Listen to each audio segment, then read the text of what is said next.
I'm Trevor Stevenson, and welcome to Your Story Will Be Different. This is a narrative play podcast where I tell you the story that came to be from playing a solo tabletop role-playing game. For this week, we're playing Sin Eater by Groovy Dad Games, in which you play the last Sin Eater in the Deep South. This episode definitely has some more mature content to it, so be sure to check out the content warnings in the show description. And with that, let's dive right in.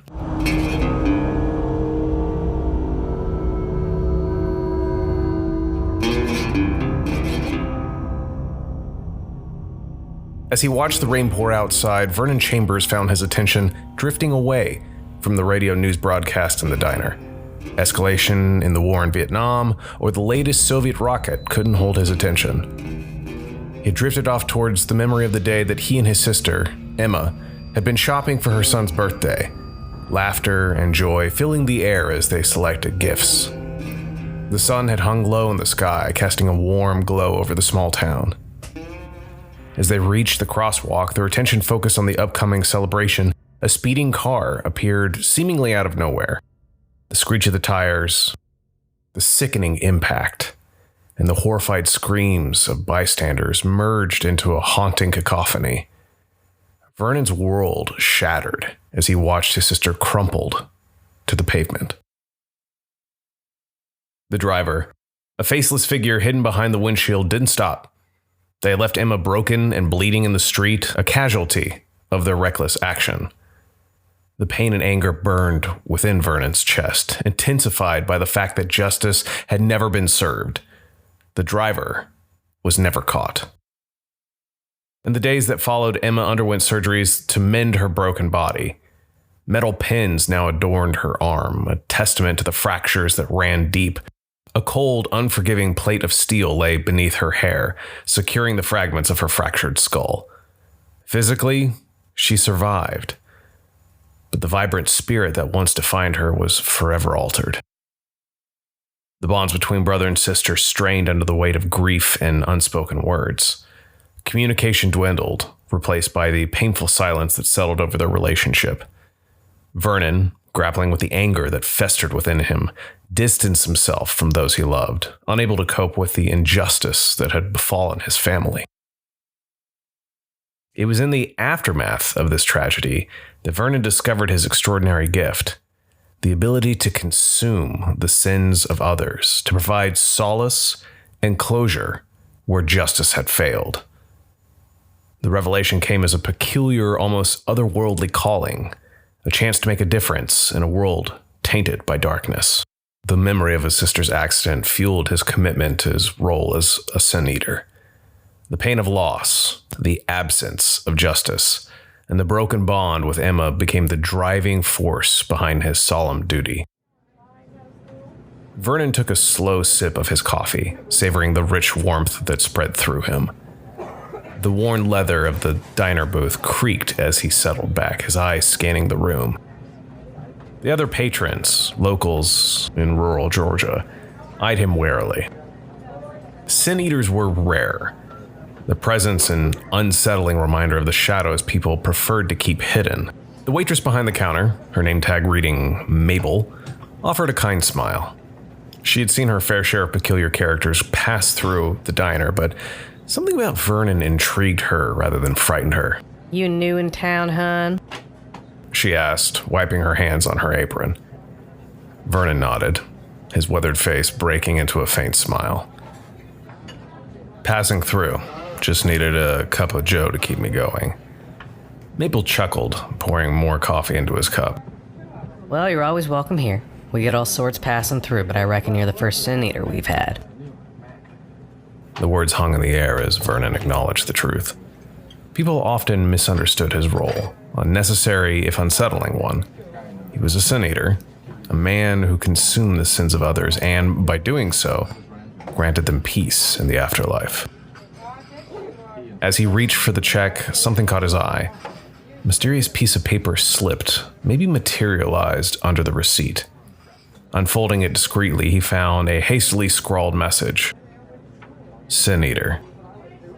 Castlebury House. Mountain City. Vernon's brow furrowed.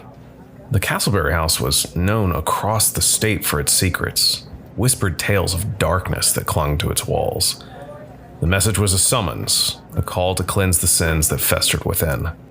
He glanced around. The other patrons engaged in hushed conversations, oblivious to the unfolding drama in their midst. Folding the note and slipping it into his pocket, Vernon rose from the booth, leaving a few bills on the table. Mabel watched him with a knowing look. Trouble brewing, ain't it? Vernon nodded, his expression grave. Looks like my services are needed up in Mountain City. You take care now, Mabel.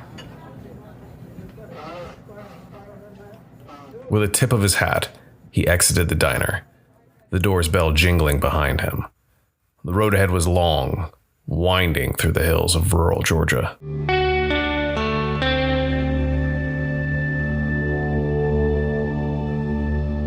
The neon sign outside the hole-in-the-wall bar flickered, casting an erratic glow over the gravel parking lot. Vernon pulled his Ford Falcon to a stop, the engine rumbling as he killed the ignition. The drive had been long, and the night air was thick with tension, a feeling Vernon had grown accustomed to over the years. Entering the dimly lit establishment, the low hum of conversation ceased momentarily as heads turned to appraise the newcomer. The locals, huddled at the bar with weathered faces and worn-out denim, eyed him suspiciously. It wasn't the first time Vernon had felt the weight of scrutiny for being an outsider.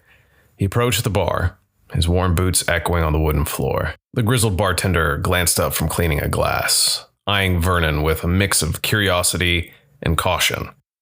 "What'll it be, stranger?" "Whiskey. Neat," Vernon replied, his tone steady. As he sipped the amber liquid, he felt the weight of the local stares intensify. A couple of them, fueled by liquid courage and the inclination to assert their dominance, decided to make their move. Pushing away from the bar, they approached Vernon with an air of hostility. "You ain't from around here, are you?" One of them sneered, a menacing glint in his eye. Vernon met their gaze, his weathered face revealing little emotion. "Just passing through." The tension escalated as words were exchanged, and soon enough, a challenge hung in the air. Fists clenched, the locals were ready to test the mettle of the outsider into their territory. Vernon, however, was no stranger to conflict. His years as a sin eater had honed his physical and emotional resilience. The scuffle began, the bar erupting into chaos. Vernon moved with experienced precision, deflecting blows and delivering a few of his own when necessary. The dim lights flickered overhead as the confrontation unfolded. The skirmish was short-lived, and soon the instigators found themselves on the wrong side of a confrontation they hadn't anticipated. With the scuffle settled, Vernon straightened his jacket, his stoic expression unwavering. He nodded at the bartender, finishing the last of his whiskey. The onlookers, nursing their bruised egos, watched as he made his way back to the door. As he stepped into the cool night air, Vernon couldn't help but reflect on the nature of his journey. The road to Mountain City was paved with challenges, both physical and spiritual. With a determined resolve, he jumped back into his Ford Falcon, the engine roaring to life as he continued his journey.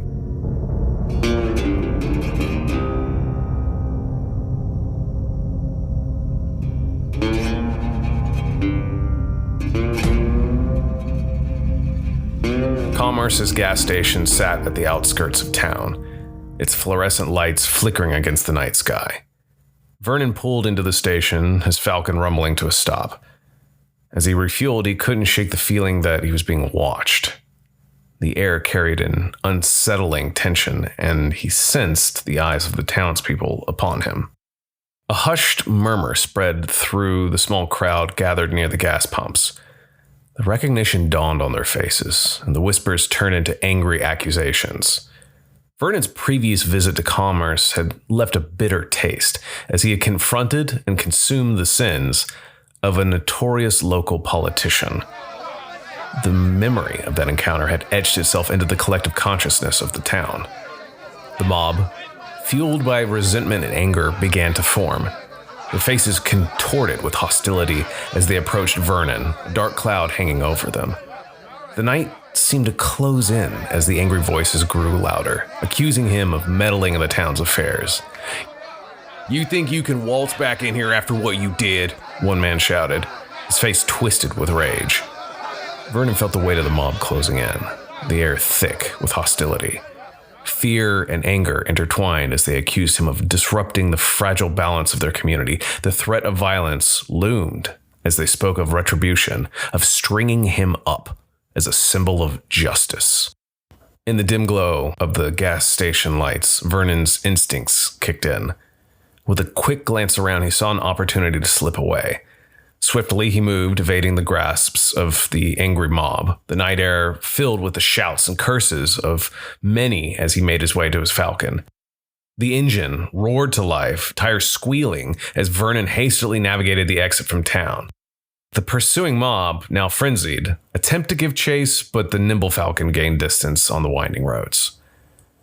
As commerce faded in the rearview mirror, Vernon's heart raced. The encounter had been a stark reminder of the consequences of his role as a sin eater. The sins he had consumed in the past left scars on the communities he visited. Not everyone welcomed the notion of redemption. With the echoes of angry voices still ringing in his ears, Vernon pressed on towards Mountain City, the road stretching out before him, shrouded in darkness and uncertainty. The sins of the past trailed behind him, a haunting reminder of the complex and treacherous path he walked.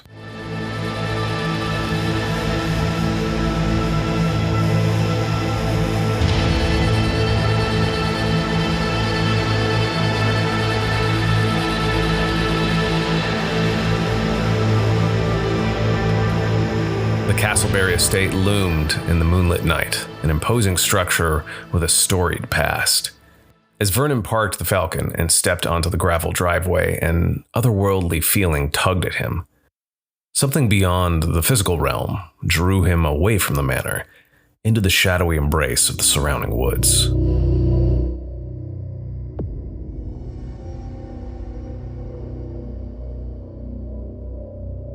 In the heart of the forest, a clearing awaited, bathed in the eerie glow of moonlight filtered through the treetops. A figure materialized in the clearing, taking the form of a mangy coyote. Its eyes gleamed with an otherworldly intelligence, and the air seemed charged with an unnatural energy. Vernon Chambers, A voice echoed, low and melodic. Old Scratch has been expecting you. Vernon, recognizing the being before him as none other than the devil himself, Old Scratch, stood his ground.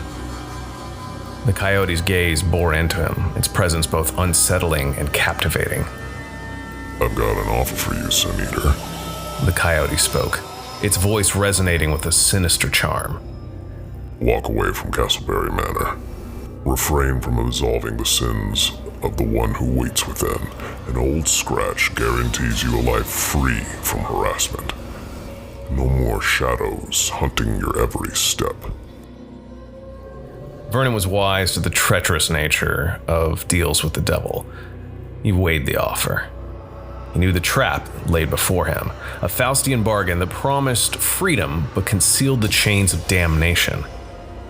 By abandoning his duty, he would condemn not only the soul within Castlebury Manor, but also his own. The Sin Eater's eyes narrowed, a hardened resolve settling over him. Nice try, Old Scratch, but I've danced with devils before. I'll take my chances. The coyote's form seemed to ripple with amusement. The haunting laughter echoed through the clearing. Vernon turned away, leaving the supernatural encounter behind. The large oak doors of Castlebury Manor beckoned, their imposing presence a stark reminder of the sins awaiting absolution within. As Vernon approached, the doors creaked open of their own accord, revealing the mysteries that lay beyond. The echoes of the devil's laughter still lingered in the night air. Vernon followed the stuffy butler through the dimly lit corridors of Castlebury Manor. The air was heavy with a sense of mourning, and the walls seemed to whisper tales of the family's secrets. Eventually, they arrived at the master suite where the late Walter Castlebury lay in repose, surrounded by grieving family members. Introducing himself with a solemn nod, Vernon approached the widow, Eleanor Castlebury. Her eyes were red and swollen from tears, and her demeanor conveyed a mix of grief and anxiety. The Sin Eater acknowledged the sorrow gathering, his presence a somber reminder of the shadows that clung to the deceased. After a brief exchange of pleasantries, Eleanor discreetly pulled Vernon aside, her voice hushed. Mr. Chambers, I understand the nature of your services. My late husband had his flaws, as we all do. I'm willing to pay for your unique abilities to bring souls to peace. Vernon, ever the pragmatic negotiator, discussed his fee. The wealth of Castlebury family didn't escape his notice, and he haggled for a compensation befitting the magnitude of the task at hand. After some back and forth, Eleanor reluctantly agreed to the revised terms. Very well, Mr. Chambers. We want Walter to find peace in the afterlife, she conceded. As part of the peculiar ritual, Vernon was led to the dining room, where Eleanor insisted on preparing Walter's favorite meal for him. The aroma of the dish wafted through the air as Vernon took his place at the table next to the deceased. The room was silent. The only sound the soft clinking of silverware against porcelain. As he ate, the sins of Walter Castlebury unfolded before Vernon's senses. The brutal assault, the echoes of pain, and the injustice played out before him like a macabre film in his mind. The weight of the sin settled upon him, a burden he bore for the sake of the deceased and those left behind. Finishing his meal, Vernon collected his fee, the transaction a reminder of the delicate balance between redemption and the material world. He nodded to Eleanor, acknowledging the completion of his task, and silently made his way through the labyrinthian halls of Castlebury Manor. Outside, the night air was crisp, the moon casting an ethereal glow over the estate. As Vernon prepared to leave, Eleanor approached him, her expression softened. Mr. Chambers, we'd be honored if you'd attend Walter's funeral. Your presence means a lot to the family. Vernon, a solitary figure in a world of shadows, hesitated for a moment. With a nod of gratitude, he accepted the invitation, recognizing that as a sin eater, there were moments when the living sought solace of shared grief and understanding.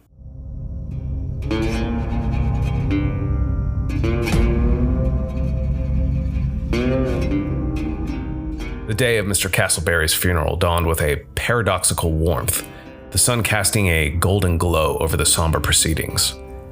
Vernon arrived at the cemetery just as the priest began leading the funeral procession towards the gravesite.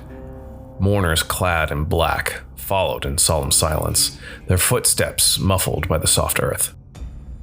Desiree Castlebury, the grieving daughter, stood by the graveside, her eyes red and puffy from tears.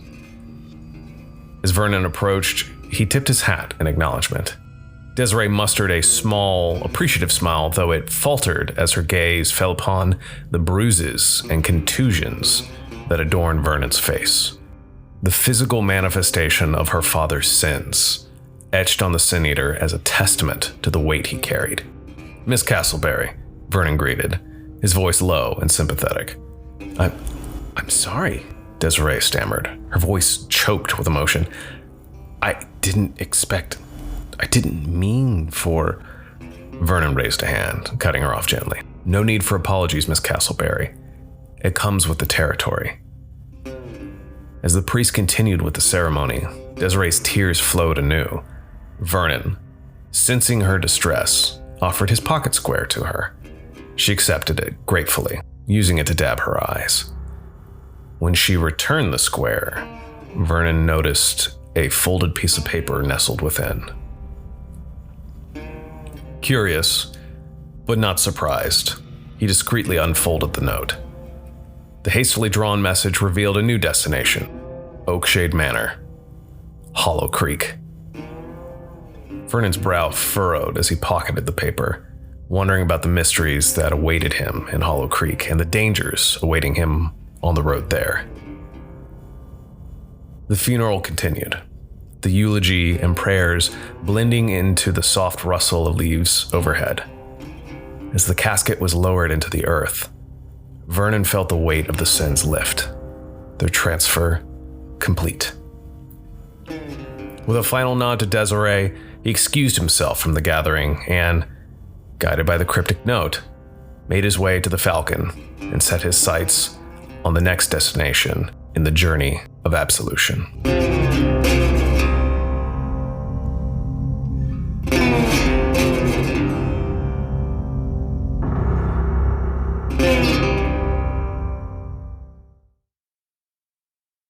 I found myself drawn to this game based upon the images that it brought to mind when thinking of this, thinking of the Old South at a specific point in history and a not quite so much the proliferation of technology that we have in this day and age, he said, talking into a microphone for a podcast.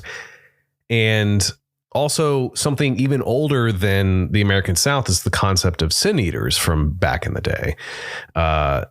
Sin eaters have been around for at least for hundreds of years. But it's also been something that's kind of been ingrained in our culture and the world's culture, honestly, kind of this person that offers absolution that just lives in the shadows as a pariah most of their life, but is a role that we can't get rid of.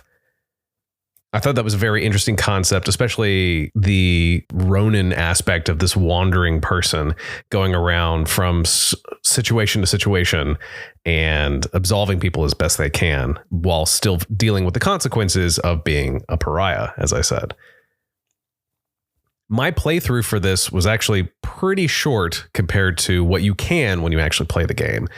One of the interesting things about it is that you will roll for the total number of sins. You'll roll for the total number of interactions on the road. You'll also roll for what these specific sins are. Mine was, when I played through it, was assault, which could be a bevy of different things. And there are also things on that list that are much darker than that. And it would be interesting to see how, when you play the game, of course, what your sins are that you have to eat and how they manifest on the Sin Eater as a conclusion of that. I wish my playthrough had been longer, so I'm definitely going to go back and play it again. Thanks again for listening to Your Story Will Be Different. It's always great to hear from folks who have been playing the games that were introduced to them via this podcast. So be sure to reach out to me via social media and let me know what you're playing and any suggestions for solo tabletop RPGs that you have experience with.